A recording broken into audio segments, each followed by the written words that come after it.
નમસ્કાર દર્શક મિત્રો, હું Yogesh Patel live group news ચેનલમાં આપનું સ્વાગત કરું છું. નિહાળી આજના સમાચાર. રાજપીપળામાં વિકસિત ભારત સંકલ્પ સંમેલનમાં નાંદોદના બીજેપીના ધારાસભ્ય દર્શનાબેન દેશમુખને અપમાનિત કરવામાં આવતા આમ આદમી પાર્ટીના ધારાસભ્ય ચૈતર વસાવાએ શું કહ્યું સાંભળો. મહિલા ધારાસભ્ય પાસે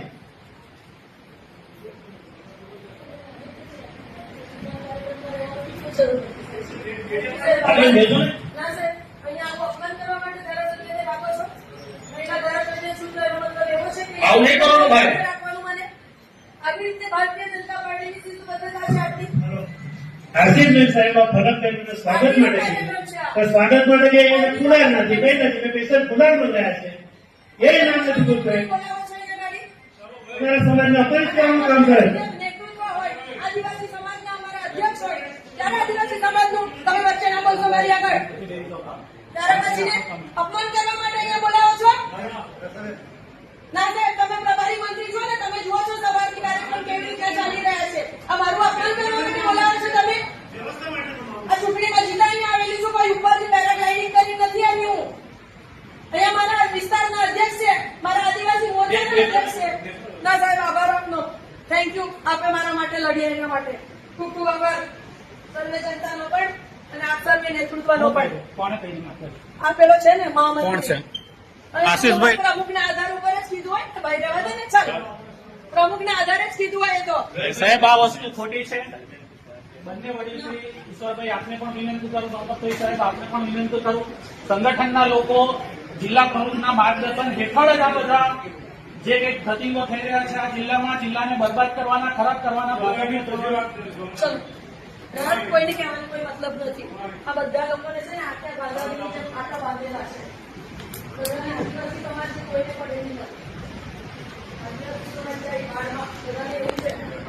આમ આદમી પાર્ટીના ધારાસભ્ય ચૈતર વસાવાએ વિડીયોના માધ્યમથી જણાવ્યું હતું કે આજરોજ રાજપીપળા ખાતે વિકસિત ભારત સંકલ્પ સંમેલનની એક બેઠક હતી.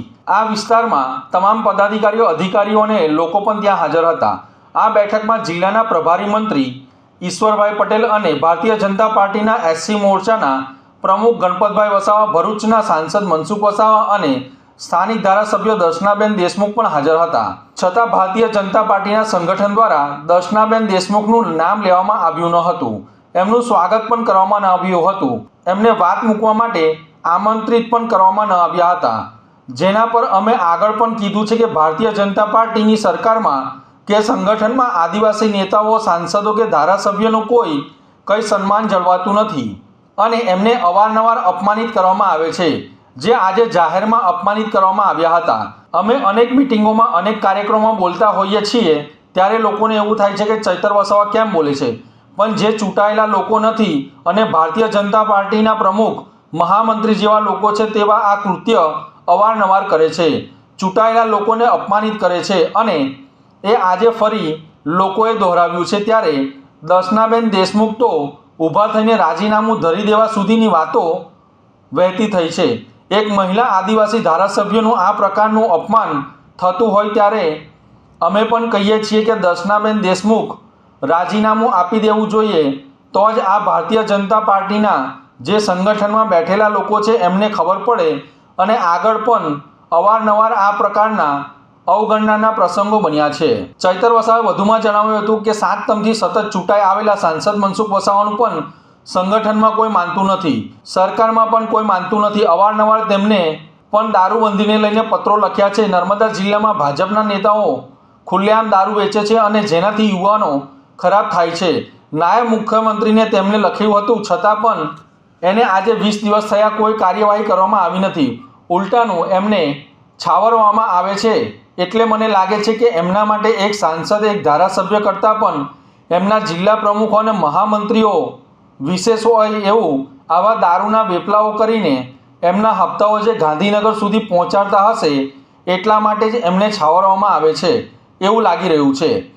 આજે જે રીતે દર્શનાબેન દેશમુખનું અપમાન થયું અને હમણાં પણ રાજીનામું આપી દેવાની જે એમને જીદ પકડી છે, ત્યારે હું માનું છું ચોક્કસ જો એમનું સન્માન ભારતીય જનતા પાર્ટીમાં ન જળવાતું હોય તો એમને રાજીનામું આપી દેવું જોઈએ અને આખો સમાજ તમારી સાથે છે. એક મહિલા આદિવાસી ધારાસભ્યનું જે અપમાન છે એ માત્ર ને માત્ર દર્શનાબેનનું અપમાન નથી, પણ આ વિસ્તારની જનતાનું અપમાન છે, આદિવાસી સમાજનું અપમાન છે. એનો જવાબ આવનારા દિવસોમાં ભારતીય જનતા પાર્ટીને અમે આપીશું. આજે રાજપીપળા ખાતે વિકસિત ભારત સંકલ્પ સંમેલનની એક બેઠક હતી અને આ વિસ્તારના તમામ પદાધિકારીઓ, અધિકારીઓ અને લોકો પણ ત્યાં ઉપસ્થિત હતા. આ બેઠકમાં આ જિલ્લાના પ્રભારી મંત્રી ઈશ્વરભાઈ પટેલ અને ભારતીય જનતા પાર્ટીના એસટી મોરચાના પ્રમુખ ગણપતસિંહ વસાવા, ભરૂચના સાંસદ મનસુખભાઈ વસાવા અને અહીંના સ્થાનિક ધારાસભ્ય દર્શનાબેન દેશમુખ પણ પોતે હાજર હતા. છતાં ભારતીય જનતા પાર્ટીના સંગઠન દ્વારા દર્શનાબેનનું નામ સુદ્ધા લેવામાં ન આવ્યું, એમનું સ્વાગત કરવામાં ન આવ્યું કે એમને બે વાત મૂકવા માટેના આમંત્રિત પણ કરવામાં ન આવ્યા. જેના પરથી અમે આગળ પણ કીધું હતું કે ભારતીય જનતા પાર્ટીની સરકારમાં કે સંગઠનમાં આદિવાસી નેતાઓ, સાંસદો કે ધારાસભ્યનું કોઈને કંઈ સન્માન જળવાતું નથી અને એમને અવારનવાર અપમાનિત કરવામાં આવે છે, જે આજે જાહેરમાં અપમાનિત કરવામાં આવ્યા. અમે અનેક મિટિંગોમાં, અનેક કાર્યક્રમોમાં બોલતા હોઈએ છીએ ત્યારે લોકોને એવું થાય કે ચૈતર વસાવા કેમ બોલતા છે, પણ જે ચૂંટાયેલા લોકો નથી અને ભારતીય જનતા પાર્ટીના પ્રમુખ, મહામંત્રી જેવા લોકો છે એ આ કૃત્ય અવારનવાર કરે છે, ચૂંટાયેલા લોકોને અપમાનિત કરે છે અને એ આજે ફરી એ લોકોએ દોહરાવ્યું છે. ત્યારે દર્શનાબેને તો ઊભા થઈને રાજીનામું ધરી દેવા સુધીની વાતો કરી છે. એક મહિલા આદિવાસી ધારાસભ્યનું આ પ્રકારનું અપમાન થતું હોય ત્યારે અમે પણ કહીએ છીએ કે દર્શનાબેને રાજીનામું આપી જ દેવું જોઈએ, તો જ આ ભારતીય જનતા પાર્ટીના જે સંગઠનમાં બેઠેલા લોકો છે એમને ખબર પડે. અને આગળ પણ અવારનવાર આ પ્રકારનું અવગણનાના પ્રસંગો બન્યા છે. 60 ટર્મના સાંસદ મનસુખભાઈ વસાવાનું પણ સંગઠનમાં કોઈ માનતું નથી, સરકારમાં કોઈ માનતું નથી. અવારનવાર એમણે પણ દારૂબંધીને લઈને પત્ર લખ્યા છે કે નર્મદા જિલ્લામાં ભાજપના નેતાઓ ખુલ્લેઆમ દારૂ વેચે છે અને જેનાથી યુવાધન ખરાબ થાય છે. આપણે નાયબ મુખ્યમંત્રી શ્રીને પણ એમણે લખ્યું છે, છતાં પણ એને આજે 20 દિવસ થયા કોઈ કાર્યવાહી કરવામાં નથી આવતી, ઉલટાનું એમને છાવરવામાં આવે છે.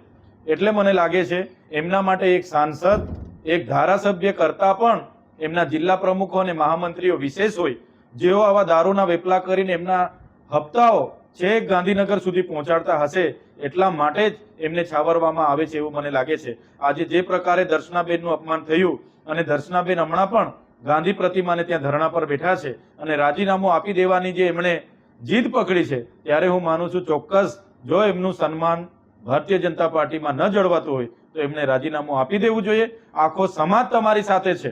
એક મહિલા આદિવાસી ધારાસભ્યનું જે અપમાન છે એ માત્ર ને માત્ર દર્શનાબેનનું અપમાન નથી, આ વિસ્તારની જનતાનું અપમાન છે, આદિવાસી સમાજનું અપમાન છે. એનો જવાબ આવનારા દિવસોમાં ભારતીય જનતા પાર્ટીને અમે આપીશું. ભાજપ સરકારના મંત્રી રમેશ કટારાએ શિક્ષકો મુદ્દે આપેલા નિવેદનની ઘટનાને આમ આદમી પાર્ટીના ધારાસભ્ય ચૈતર વસાવાએ સખત શબ્દોમાં વખોડી કાઢી બદલો લેવાની ભાવના વ્યક્ત કરી હતી.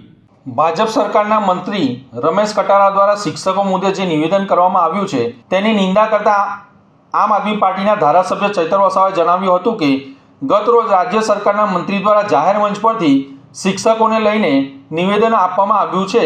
સરકારના મંત્રીના આ નિવેદનથી સરકારની માનસિકતા છતી થાય છે. આ ફક્ત શિક્ષકોનું અપમાન નહીં પરંતુ તમામ જનતાનું અપમાન છે.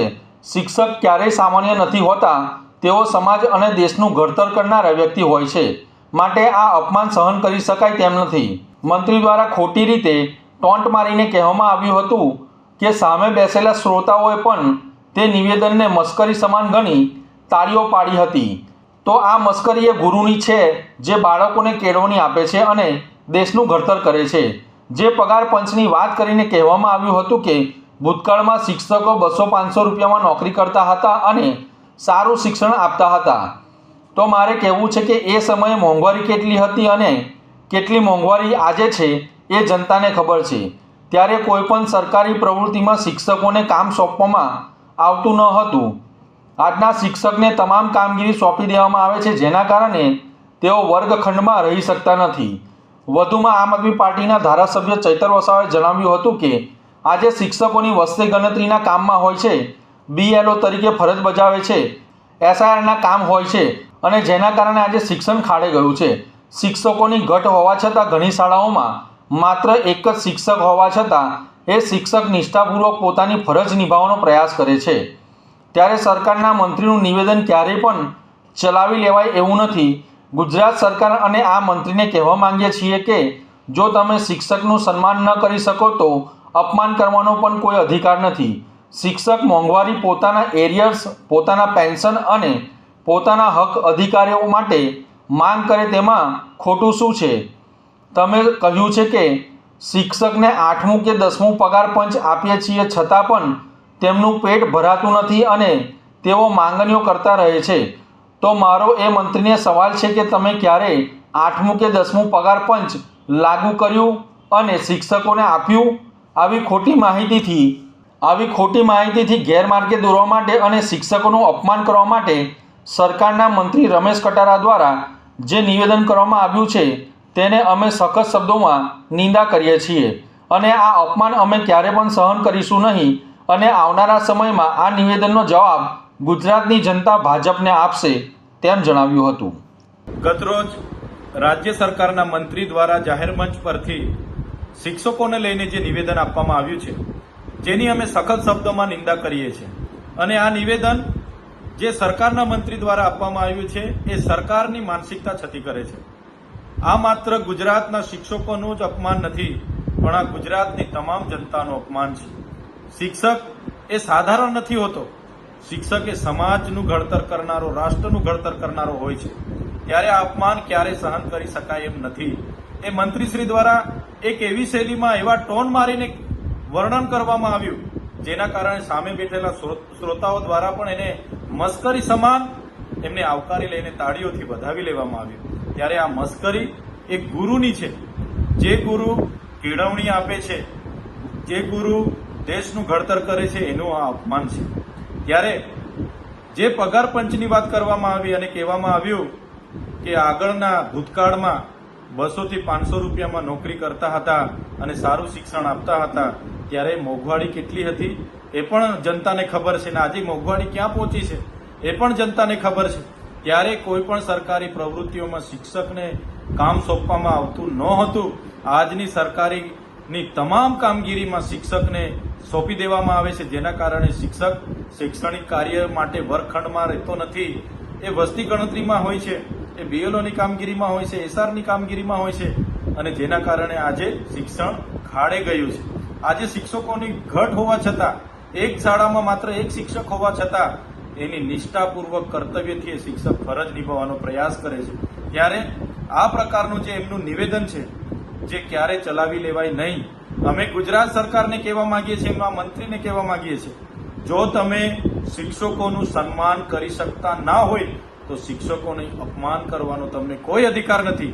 શિક્ષક એની મોંઘવારી, એરિયસ, એનું પેન્શન, એને મળનારા અધિકારો માટે, હક માટે એ માગણી કરી શકે, એમાં શું ખોટું છે? તો તમે કીધું કે શિક્ષકને 8મું અને 10મું પગાર પંચ આપીએ છીએ છતાં એમનું પેટ ભરાતું નથી અને માગણીઓ કરતા રહે છે. એ મંત્રીશ્રીને કહેવા માંગુ છું, તમે ક્યારે 8મું અને 10મું પગાર પંચ લાગુ કર્યું અને શિક્ષકોને આપ્યું? આવી ખોટી માહિતી ગેરમાર્ગે દોરવા માટે, શિક્ષકોને અપમાનિત કરવા માટે જે રમેશભાઈ કટારા દ્વારા એમની ગુજરાત સરકારના મંત્રી દ્વારા કરવામાં આવ્યું છે, જેની અમે સખત શબ્દોમાં નિંદા કરીએ છીએ અને આ અપમાન અમે ક્યારે સહન કરવાના નથી. એનો જવાબ આવનારા દિવસોમાં ગુજરાતની જનતા આ ભારતીય જનતા પાર્ટીની સરકારને આપશે. ભરૂચમાં રાષ્ટ્રીય ધરોહર અને હાલમાં કહેવાતી જામા મસ્જિદના સંરક્ષણ માટે સનાતની ભાઈ બહેનોની પ્રચંડ રેલી સાથે કલેક્ટર ખાતે આવેદનપત્ર પાઠવવામાં આવ્યું હતું. ભરૂચ શહેરના ઐતિહાસિક અને સાંસ્કૃતિક વારસાના જતન અને સુરક્ષા માટે આજે સમગ્ર શહેરમાં એકતાનો પ્રચંડ સૂર ગુંજી ઉઠ્યો હતો. હોસ્ટેલ ગ્રાઉન્ડથી લઈને કલેક્ટર કચેરી સુધી યોજાયેલી આ વિશાળ રેલીમાં હજારોની સંખ્યામાં સનાતની ભાઈ બહેનો જોડાયા હતા અને રાષ્ટ્રીય ધરોહરનું જતન કરોના ગગનભેદી નારા લગાવ્યા હતા. ભરૂચની જામા મસ્જિદ તરીકે ઓળખાતી ઐતિહાસિક વિરાસતને લઈને હાલ મોટો વિવાદ ચાલી રહ્યો છે. આ વિવાદ ખરેખર મસ્જિદ છે કે ચક્રધર સ્વામીનું જન્મસ્થળ છે કે પછી કોઈ પ્રાચીન જૈન તીર્થ છે, તેવા વિવિધ દાવાઓ સોશિયલ મીડિયા અને સ્થાનિક સ્તરે ચર્ચાનો વિષય બન્યો છે. આ તમામ વિવિધ દાવાઓ વચ્ચે આ અમૂલ્ય રાષ્ટ્રીય ધરોહરની યોગ્ય જાળવણી, સુરક્ષા અને તેના સાચા ઇતિહાસના સંરક્ષણ માટે હવે ભરૂચની જનતા દ્વારા પ્રચંડ માંગ ઉઠી છે. આ સમગ્ર વિવાદ અને ધરોહરના સંરક્ષણ સંદર્ભે ઐતિહાસિક જૈન મંદિર શ્રી ચક્રધર સ્વામી જન્મસ્થળ રાષ્ટ્રીય ધરોહર સંરક્ષણ સમિતિ દ્વારા એક વિશેષ જનજાગૃતિ અભિયાન હાથ ધરવામાં આવ્યું હતું. હજારો નાગરિકોએ રાષ્ટ્રીય ધરોહરની સુરક્ષા માટે હસ્તાક્ષર પત્ર પર સહીઓ કરી પોતાનો ટેકો જાહેર કર્યો હતો. હોસ્ટેલ ગ્રાઉન્ડથી શિસ્તબદ્ધ અને વિશાળ રેલીની શરૂઆત થઈ હતી, જે શહેરના મુખ્ય માર્ગો પર ફરી કલેક્ટર કચેરી ખાતે પહોંચી હતી. સમિતિના અગ્રણીઓ અને સાધુ સંતોની આગેવાનીમાં જિલ્લા કલેક્ટરને એક સવિસ્તાર આવેદનપત્ર સોંપવામાં આવ્યું હતું, જેમાં આ ઐતિહાસિક સ્થળની સુરક્ષા વધારવા અને તેના સાચા ઇતિહાસની તપાસ કરવા વિનંતી કરવામાં આવી હતી. આ અમૂલ્ય અને પ્રાચીન રાષ્ટ્રીય ધરોહરનું સાચું સંરક્ષણ થાય અને આવનારી પેઢી તેના સાચા ઇતિહાસથી વાકેફ થાય તેમ કાયદો અને વ્યવસ્થા જળવાઈ રહે તે માટે પુરાતત્વીય મહત્વ ધરાવતી આ જગ્યાની જાળવણી થવી અનિવાર્ય છે. હાલમાં કલેક્ટર કચેરી ખાતે કડક સુરક્ષા વચ્ચે આવેદનપત્ર સ્વીકારીને આ બાબતે યોગ્ય સરકારી સ્તરે કાર્યવાહી કરવાની ખાતરી આપવામાં આવી છે. आज तथाकथित जामा मस्जिद जो है वो एएसआई प्रोटेक्शन में होने के बावजूद वहां पर किसी विधर्मियों के धर्म का आचरण होता है और नियमों का वहां पे पालन नहीं होता. आज का जो ये हमारा हस्ताक्षर मोर्चा है, हस्ताक्षर अभियान है, उसका समापन जिलाधिकारी महोदय को हस्ताक्षर देने के बाद होगा और उसी के लिए सभी हिंदू समाज यहाँ पर इकट्ठा हुआ है कि भाई वहां पे नियमों का पालन हो. हमारी एक ही मांग है, भारत में सभी को अपने अपने धर्म का, सभी को अपने अपने धरोहरों की रक्षा करने का अधिकार है. इतिहास किसी का भी मिटना नहीं चाहिए, धरोहर किसी की भी बदलनी नहीं चाहिए और उसी मांग को लेकर हम सब हिंदू समाज जिलाधिकारी महोदय को मिलने जा रहे हैं. ऐतिहासिक जैन मंदिर श्री चक्रधर स्वामी राष्ट्रीय धरोहर संरक्षण समिति के माध्यम से आज बड़ी संख्या में कलेक्टर को ज्ञापन देने का कार्यक्रम है. थोड़े रोज पहले जनमत संग्रह अंतर्गत जो हस्ताक्षर पत्र एकत्र किए गए थे भरूच में और महाराष्ट्र के कई जिलों में, उस हस्ताक्षर को भी उस पत्र को अर्पण करने का मूल रूप से आज कार्यक्रम है. इस कार्यक्रम का मूल उद्देश्य राष्ट्रीय धरोहर चक्रधर स्वामी की जन्मस्थली और परंपरा से जो सनातन परंपरा की धरोहर के रूप में जैन मंदिर का जो वहाँ स्थान है, जो ईएसआई के अंतर्गत आता है, तथाकथित जामा मस्जिद के रूप में उसमें देखा जा रहा है, लेकिन ईएसआई को नियमों को ताक पर रखते हुए वहाँ के वास्तु चरित्र को बदला जा रहा है, वहाँ के नीति नियमों को भंग करा जा रहा है. तो उस नीति नियमों का पालन करना मूल समिति का उद्देश्य है और इस ज्ञापन का उद्देश्य भी आज यही है. जूनू स्थापित आ छे वर्षो जूनू 1213 ની અંદર એક જૈન સ્થાપત્ય તરીકે આ જીનાલય બનેલું હતું. શકુનિકા વિહાર તરીકે પ્રચલિત હતું. બધા જોયું હશે કે ઘણા બધા ચિત્રો મીડિયા દ્વારા પણ બહાર આવ્યા, જેમાં સ્પષ્ટ દેખાઈ આવે છે કે ભાઈ આ એક જૈન પ્રાચીન સ્થાપત્ય છે. એના સ્તંભો પર પણ જૈન આલેખો દેખાવામાં આવે છે. પ્રતિમાજી પણ અંદર બધા જોવા મળી રહ્યા છે. અને હમણાં તીર્થેશ મુનિ જૈન મહારાજે જે અમારા ગચ્છાધિપતિ યશોવર્મા સુરીશ્વરજી મહારાજાએ ત્યાં આગળ એમના જ સમુદાયના મુનિ ભગવંતો ત્યાં ગયા અને એમને બધું નિહાળ્યું. એટલે સ્પષ્ટ પ્રમાણે જૂના શાસ્ત્રોક્ત દસ્તાવેજોને પણ મેળવતા એ ખ્યાલ આવે છે કે ભાઈ આ પ્રાચીન એક જૈન સ્થાપત્ય છે. અને આ ચક્રધર સ્વામીજી જે છે મહાનુભાવ સંસ્થાપક, એમની પણ જન્મસ્થળી કહેવાય છે. તો બસ સરકારને અમારા બધાની એક એટલી નમ્ર અરજ છે કે જે જૂનું સ્થાપત્ય જે ધર્મનું છે એના શાસ્ત્રો દસ્તાવેજી પ્રમાણો સાથે એએસઆઈ આ ધરોહરની એક તો રક્ષા કરે, કારણ કે ઘણી બધી વસ્તુ એવી જાણવા મળી છે કે જે એએસઆઈ દ્વારા બરાબર આ ધરોહરનું રક્ષણ થતું નથી. તો સરકાર એના દ્વારા એએસઆઈ ને રાજ્ય સરકાર, કેન્દ્ર સરકાર સાથે મળી આ ધરોહરની રક્ષા કરે. અને બીજું, આ ધરોહર જૈન ધર્મના પ્રાચીન સ્થાપત્ય છે, એ સ્થાપત્ય માટે આગળની એક કાયદાકીય કાનૂની પ્રક્રિયા કરી અને જે સમાજનું આ સ્થાપત્ય છે એ સમાજને આ સ્થાપત્ય પરત કરવા માટે સમગ્ર હિન્દુ સમાજ, સમગ્ર સનાતની સમાજ સાથે રહી અને સહયોગ આપે અને સરકારનો પૂર્ણ સહયોગ મળે એ અમને આશા છે. સરકાર સહયોગ આપશે અને જે સાચું છે એ કરે એ અમારી માંગ છે. અંકલેશ્વરના નર્મદા નદીના કિનારે ગુવાલી ગામના યુવાનનો મૃતદેહ મળી આવતા પરિવારમાં શોકનું મોજું ફરી વળ્યું છે. અંકલેશ્વર નજીક નર્મદા નદીના કિનારે એક યુવાનનો વિકૃત હાલતમાં મૃતદેહ મળી આવ્યો હતો. સામાજિક કાર્યકર ધર્મેશ સોલંકી અને તેમની ટીમ દ્વારા ભારે પ્રયત્નો બાદ મૃતદેહને નદીમાંથી બહાર કાઢવામાં આવ્યો હતો. મૃતક યુવાનની ઓળખ ઝઘડિયા તાલુકાના ગુવાલી ગામના રહેવાસી માર્વિન પટેલ તરીકે થઈ છે. મળતી માહિતી મુજબ માર્વિન પટેલ બપોરના સમયે નર્મદા નદીમાં નાહવા ગયો હતો. ત્યારબાદ તે પાણીમાં લાપતા બન્યો હતો. સ્થાનિક તંત્ર અને સામાજિક કાર્યકર દ્વારા શોધખોળ હાથ ધરવામાં આવી હતી, જેમાં તેનો મૃતદેહ મળી આવ્યો હતો. નોંધનીય બાબત એ છે કે છેલ્લા 2 દિવસમાં નર્મદા નદીમાં ડૂબી જવાના 2 અલગ અલગ બનાવોમાં 2 લોકોના મોત થયા છે, જેને લઈને તંત્ર દ્વારા નદી કિનારે સુરક્ષા બાબતે વધુ તકેદારી રાખવાની અપીલ કરવામાં આવી છે. ગત તારીખના રોજ જૂના બોરભાટા બેટ ગામમાં આવેલ તપોવન આશ્રમના કિનારેથી એક પુરુષ ઈસમનો મૃતદેહ ડિકમ્પોઝ હાલતમાં મળી આવેલ. આજરોજ પણ એક યુવાનનો મૃતદેહ નર્મદા નદીના ગોલ્ડન બ્રિજવાળા કિનારેથી એક સડેલી હાલતમાં એક મૃતદેહ મળી આવેલો છે. એમ કરીને 2 દિવસની અંદર 2 મૃતદેહો નર્મદા નદીના કિનારેથી મળી આવેલ છે. આ જે મૃતદેહ છે તેના કદાચ વાલી વારસો મળી આવેલ છે, પણ ગત રોજના જે મળેલ મૃતદેહ તેના વાલી વારસ આજ દિન સુધી મળેલ નથી. અંકલેશ્વર ખાતે પ્રજાપિતા બ્રહ્માકુમારીઝ ઈશ્વરીય વિશ્વવિદ્યાલયના 90 વર્ષ પૂર્ણ થતા શાંતિ પદયાત્રા સહિત યોગનું આયોજન કરવામાં આવ્યું હતું.